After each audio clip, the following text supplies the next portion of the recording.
Hello students, VB.NET के इस lecture के अंदर हम सीखेंगे the .NET framework, class library and system name space के बारे में हम पढ़ने वाले हैं। तो फर्स्ट ऑफ ऑल हम स्टार्ट करेंगे .NET फ्रेमवर्क क्लास लाइब्रेरी के बारे में। ठीक है, तो .NET फ्रेमवर्क क्लास लाइब्रेरी है, तो उसके अंदर क्या आता है। तो .NET framework class library is the collection of classes, name space, interfaces and value types that are used for .NET application. ठीक है, तो अगर आपको कोई .NET की एप्लीकेशन क्रिएट करनी है तो आपके पास क्या होनी चाहिए, सभी टाइप की फंक्शनलिटी होनी चाहिए, है ना। तो .NET फ्रेमवर्क क्या प्रोवाइड करता है, एक आपको क्लास लाइब्रेरी प्रोवाइड करता है जो कलेक्शन है, किसका कलेक्शन है, तो क्लासेस का कलेक्शन है, नेम स्पेसिस का कलेक्शन है एंड इंटरफेसिस का कलेक्शन है। अभी क्लासेस क्या है, तो क्लासेस को हम बोल सकते हैं as a blueprint of a creating a object. तो कोई भी आपको ऑब्जेक्ट क्रिएट करना है तो उसके लिए जो ब्लू प्रिंट हम क्रिएट करते हैं, ठीक है, तो उसको हम क्लासेस बोल सकते हैं।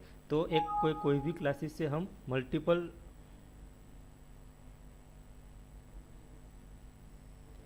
कोई भी क्लासेस से हम मल्टीपल टाइप के ऑब्जेक्ट्स क्रिएट कर सकते हैं। ठीक है, फिर आता है नेम स्पेस। तो जो भी हमारे पास क्लासेस है उसका हम एक ग्रुप क्रिएट करते हैं, तो जो भी ग्रुप हम बोलते हैं उसको हम बोलते हैं नेम स्पेसिस। और देन आफ्टर आता है इंटरफेसिस। तो जब भी हमें मल्टीपल इनहेरिटेंस का कॉन्सेप्ट पढ़ना है, कि फॉर एग्जांपल कोई एक क्लास है चाइल्ड क्लास, वो मल्टीपल सब क्लास बेस क्लास को इनहेरिट करना चाहता है, तो उस केस के अंदर हमें इंटरफेस का यूज़ करना होगा। ठीक है, तो यहाँ पर हमारे पास इंटरफेस होगा।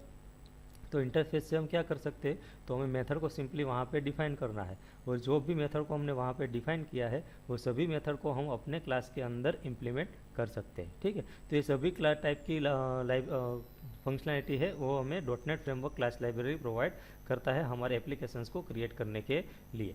और भी यहाँ पे और फंक्शंस लिखे हैं, तो फंक्शंस के बारे में हम पढ़ेंगे। तो it contains 1000 of classes that supports the following function. तो इसके अंदर मल्टीपल फंक्शंस अवेलेबल है। ठीक है, इतने ही फंक्शन अवेलेबल नहीं है, तो यहाँ पर थोड़े से लिस्ट आउट दिए गए हैं, तो लिस्ट आउट के बारे में हम पढ़ेंगे। तो फर्स्ट ऑफ ऑल है it contains the 1000 of classes that supports the following function. तो इसके अंदर आएगा base class, base end user defined data types. तो आप दोनों टाइप की डेटा टाइप का यूज़ कर सकते हैं, बेस डेटा टाइप का यूज़ कर सकते हैं, यूज़र डिफाइंड डेटा टाइप का भी यूज़ कर सकते हैं। फिर आता है सपोर्ट फॉर एक्सेप्शन हैंडलिंग। तो अगर आपके प्रोग्राम के अंदर आपको एक्सेप्शंस का हैंडल करना है, तो फॉर एग्जांपल आपने कोई कोड लिखा है और आपको ऐसा लग रहा है कि इसमें कुछ ना कुछ एरर आ सकते हैं, तो आप क्या कर सकते हो, तो उसको एक ट्राई और केच ब्लॉक के अंदर उसको लिख सकते हो। तो जब भी कोई एरर्स आएगी तो वो ट्राई के अंदर कैच हो जाएगी। ट्राई से हमें क्या होगा, तो वहाँ से हमें वो सेफ मोड में होगा, और जब भी कोई एरर आएगी तो कैच मोड से हमें उसको हैंडल कर सकते हैं। ठीक है, तो अनएक्सेप्शन, जो भी एक्सेप्शन होगा उसको हम यहाँ से हैंडल कर सकते हैं। फिर आता है input and output and stream operation. तो हर एक प्रोग्राम के अंदर, हर एक एप्लीकेशन के अंदर हमें इनपुट और आउटपुट की रिक्वायरमेंट होगी। तो जो भी इनपुट हम यूज़ कर रहे हैं ठीक है, जो भी हम इनपुट यूज़ कर रहे हैं, आउटपुट को हमें यूज़ करना है। ठीक है, तो सभी इनपुट आउटपुट की फंक्शनलिटी है, स्ट्रीमिंग ऑपरेशंस की फंक्शनलिटी है, कम्युनिकेशन विथ अंडरलाइंग सिस्टम। ठीक है, तो जो भी हमारे पास सिस्टम है ना, उसके अंदर कम्युनिकेशन भी कर सकते हैं। एक्सेस द डेटा, हमारे पास कोई डेटाबेस हमने क्रिएट किया है MySQL में या फिर ओरेकल में या फिर .NET के अंदर, तो डेटा वहाँ से हम उसको एक्सेस कर सकते हैं। Ability to create window based GUI application. तो विंडोज़ की जो भी एप्लीकेशन आती है, ठीक है, डेस्कटॉप एप्लीकेशन आती है, वो सभी एप्लीकेशन यहाँ पे हम क्रिएट कर सकते हैं। फिर आता है ability to create web client and server application. तो यहाँ पर आप वेब और वेबसाइट भी क्रिएट कर सकते हो, वहाँ पे आप क्लाइंट और सर्वर की जो भी फंक्शनलिटी है उसको वहाँ पर इम्प्लीमेंट कर सकते हो। फिर आता है support for creating a web service, है ना। तो हमने पिछले लेक्चर्स में हमने देखा था कि वेब सर्विसेज क्या है। तो वेब सर्विसेज को हम बोल सकते हैं कि वेब सर्विस के अंदर वो कोई ना कोई सर्विसेज प्रोवाइड करेगा। ठीक है, कोई हमने प्रोग्राम लिखा है तो प्रोग्राम कुछ ना कुछ सर्विस हमें प्रोवाइड करता है, तो वो सर्विसेज को हम बोल सकते हैं, वेब सर्विसेज बोल सकते हैं, तो वहाँ से हम उसका यूज़ कर सकते हैं। तो ये सब फंक्शनलिटी प्रोवाइड करता है हमें .NET class framework class library. फिर यहाँ पर हमने एक .NET फ्रेमवर्क क्लास लाइब्रेरी के नेम स्पेस के बारे में हमने यहाँ पर लिखा है। तो यहाँ पर जो मेन नेम स्पेस है वो सभी नेम स्पेस हमने यहाँ पर डिफाइन किए गए हैं। तो फर्स्ट ऑफ ऑल है सिस्टम। ठीक है, तो सिस्टम का काम क्या है उसका डिस्क्रिप्शन हमने लिखा है यहाँ पर। तो it include all common data types, string values, arrays and method for the data conversion. ठीक है, तो जो भी हमारे पास डेटा टाइप्स है, जो भी हम डेटा टाइप यूज़ करते हैं, इंटीजर, फ्लोट, स्ट्रिंग, जो भी है जिसके लिए यूज़ करते हैं। फिर हम स्ट्रिंग हमारे पास होती है, उसके अंदर मल्टीपल फंक्शंस अवेलेबल होते हैं। एरेस के अंदर हम जो भी ऑपरेशंस करते हैं तो सभी टाइप के एरेस है। फिर डेटा कन्वर्जन है कि फॉर एग्जांपल हमें एक टाइप के डेटा से हमें दूसरे टाइप के डेटा के अंदर कन्वर्जन करना है, तो उसके लिए भी जो भी सपोर्ट की रिक्वायरमेंट है वो सभी सपोर्ट हमें कहाँ पर मिल सकते हैं, तो सिस्टम नेम स्पेस के अंदर हमें उसको एक्सेस कर सकते हैं। फिर आता है सिस्टम डॉट डेटा। तो सिस्टम डॉट डेटा के अंदर आएगा system dot data common, system dot data OLEDB, system dot data SQL client, system dot data SQL type. ठीक है, तो अभी हमें डेटाबेस के साथ कोई ना कोई ऑपरेशंस करना होगा, तो उसके लिए ये सभी नेम स्पेस की रिक्वायरमेंट होगी। तो यहाँ पर लिखा है डिस्क्रिप्शन के अंदर, तो this are use to access the database, perform commands on a database and retrieve a database. ठीक है, तो कोई भी डेटा को एक्सेस करना है, क्रिएट करना है या फिर रिट्राइव करना है जो भी आपके पास डेटा है उसको, तो वो सभी चीज़ें हम कर सकते हैं यहाँ पर ये नेम स्पेस का यूज़ करके। फिर आता है system dot IO, system dot directory service, system dot IO isolated storage. ठीक है, तो ये सब किसके लिए यूज़ करेंगे, तो जो भी हम फाइल ऑपरेशन हम यूज़ करते हैं, ठीक है, तो उसके लिए हम ये सब का यूज़ करने वाले हैं। तो this are use to access, read and write files. ठीक है, तो हम वहाँ से एक्सेस जो भी हमारे पास फाइल है उसके अंदर रीड कर सकते हैं, राइट कर सकते हैं, जो भी डेटा है हमारे पास उसको एक्सेस कर सकते हैं, तो सभी चीज़ें हम यहाँ पर कर सकते हैं। फिर आता है सिस्टम डॉट डायग्नोस्टिक्स। ठीक है, तो उसका काम क्या है, तो it is use to debug and trace the execution of an application. ठीक है, तो हमारे पास जो एप्लीकेशन है उसको हमें डिबग करना है, उसको हमें ट्रेस करना है कि कहाँ पर क्या आउटपुट आ रहा है, कहाँ पे कोई एरर तो नहीं आ रही है, तो जो भी डिबगिंग की फंक्शनैलिटी है वो सब यहाँ से हम उसको यूज़ कर सकते हैं। फिर आता है system dot net, system dot net socket. ठीक है, तो जब भी हमें कम्युनिकेशंस करना है, ठीक है, तो उसके लिए हमें ये इसकी रिक्वायरमेंट होगी। तो यहाँ पर क्या लिखा है, this are use to communicate over the internet when creating peer to peer application. जब भी हम peer to peer application create करते हैं उस टाइम हमें इसकी रिक्वायरमेंट होगी। फिर आता है system dot Windows dot form, system dot Windows dot form dot design. ठीक है, तो this name space are use to create window based application using Windows user interface command component. ठीक है, तो जो भी हमारे पास विंडो बेस्ड एप्लीकेशन हम क्रिएट करेंगे, ठीक है, फॉर एग्जांपल डेस्कटॉप एप्लीकेशन हम क्रिएट करते हैं, तो वो सभी एप्लीकेशंस का लिए सपोर्ट हमें ये सब नेम स्पेस का सपोर्ट हमें चाहिए। फिर आता है system dot web, system dot web caching, system dot web UI, system dot web dot UI dot design, web dot UI dot web controls, web dot UI HTML controls, configuration, hosting, mail, session start. ठीक है, तो these are used to create ASP.NET web application that run over the web। तो जब भी हमें कोई website create करनी है, ASP.NET के अंदर कुछ हमने रिक्वायरमेंट है, ठीक है, तो उसके लिए हमें ये सब नेम स्पेस की रिक्वायरमेंट होगी। फिर आता है system dot web services, system dot web dot service, system dot web dot service dot description, system dot web dot service dot configuration dot discovery and protocols, है ना। तो ये सब कब हम यूज़ कर सकते हैं, तो जब भी हमें सर्विसेज क्रिएट करते हैं, वेब सर्विसेज क्रिएट करते हैं, है ना, तब वो टाइम हम ये सब का रिक्वायरमेंट होगा। फिर आता है system dot security, system dot security dot permission dot policy dot web security dot cryptography, बराबर। तो जब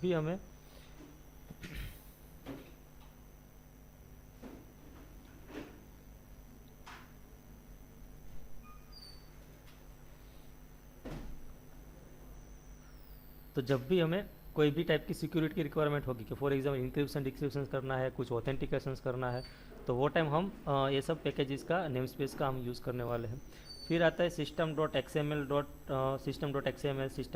dot schema, serialised, XPath and फिर XSL। ठीक है, तो ये सब का पैकेज, ये सब हमें नेम स्पेस हम कब काम आएंगे, तो ये सब नेम स्पेस हमें जब भी XML फाइल्स हम क्रिएट करेंगे, उसके साथ ऑपरेशंस कुछ ना कुछ करेंगे, तो वो टाइम हमें ये सब नेम स्पेस की रिक्वायरमेंट होगी।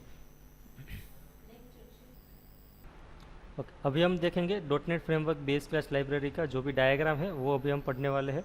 ठीक है। तो यहाँ पर एक डायग्राम दिया गया है। तो यहाँ पर लिखा है बेस क्लास लाइब्रेरी, फिर उसके अंदर हमने दिया है सिस्टम डॉट वेब। जैसे हमने प्रीवियस में हमने देखा कि वेब से कोई भी ASP.NET की कोई भी वेबसाइट हमें क्रिएट करनी है तो उसके लिए हम इसका यूज़ करेंगे। फिर यहाँ पर है system dot Windows dot form, कोई फॉर्म क्रिएट करना है, ड्राइंग क्रिएट करना है तो सिस्टम डॉट ड्राइंग, फिर सिस्टम डॉट XML और सिस्टम डॉट डेटा, कोई डेटाबेस के साथ ऑपरेशंस करना है तो।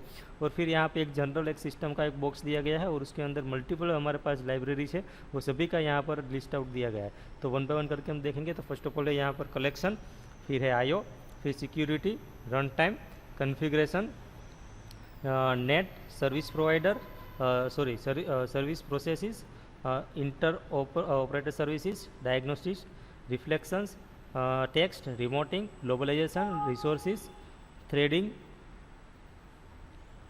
सीरियलाइजेशन। ठीक है। तो ये सभी हमारे पास लाइब्रेरीज अवेलेबल है। अभी हम नेक्स्ट देखेंगे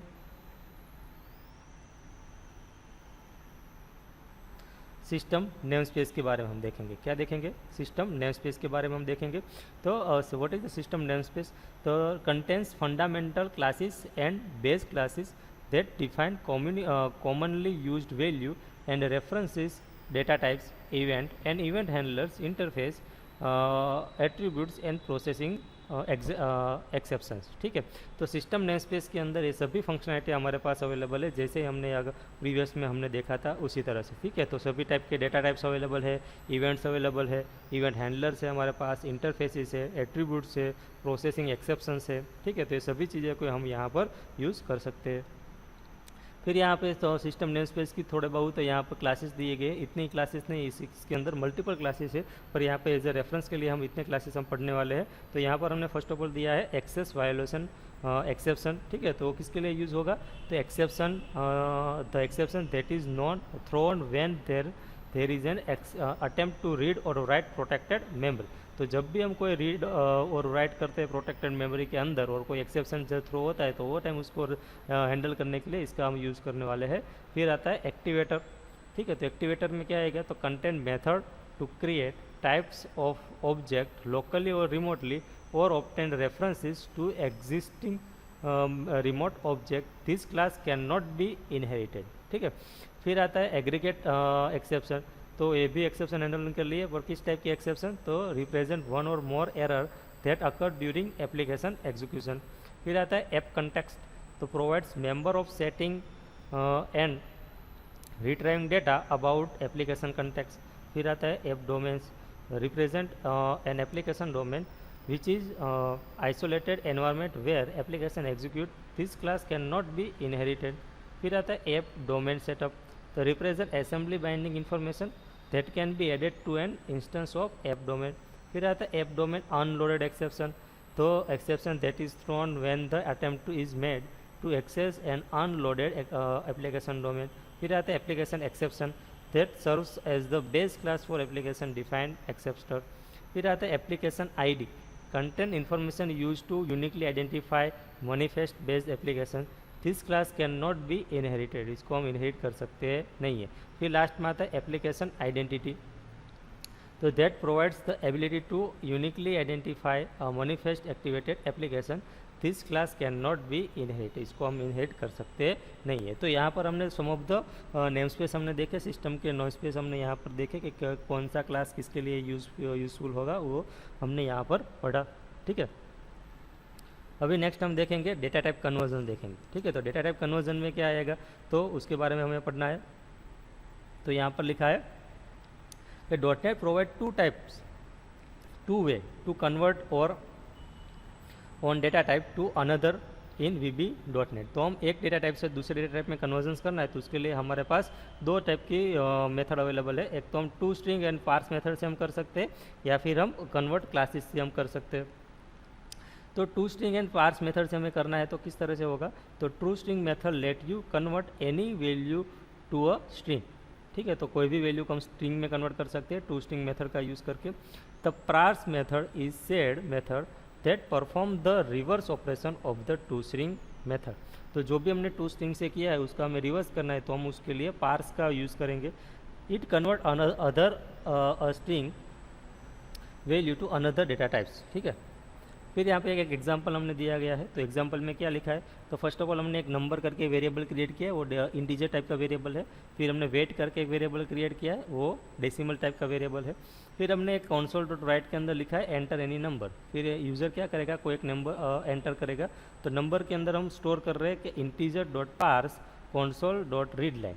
ठीक है, तो कंसोल डॉट रीड लाइन से क्या होगा कि जो भी हमारे पास एंटर हम करेंगे वो डेटा नंबर के अंदर स्टोर हो जाएगा। पर यहाँ पर आप देख सकते हो कि इंटीजर डॉट पार्स लिखा है, मतलब कि जो भी हमारा डेटा होगा वो इंटीजर में कन्वर्ट होगा और नंबर के अंदर स्टोर होगा।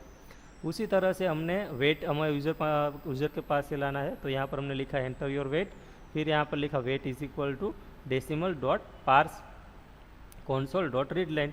तो जो भी यूज़र के पास डेटा होगा वो डेटा यूज़र डालेगा, उसको हम किसके अंदर कन्वर्ट करेंगे, तो उसको हम डेसिमल के अंदर कन्वर्ट करेंगे। तो डेसिमल डॉट पार्स करेंगे तो वो डेसिमल के अंदर कन्वर्ट हो जाएगा और वेट के अंदर स्टोर हो जाएगा।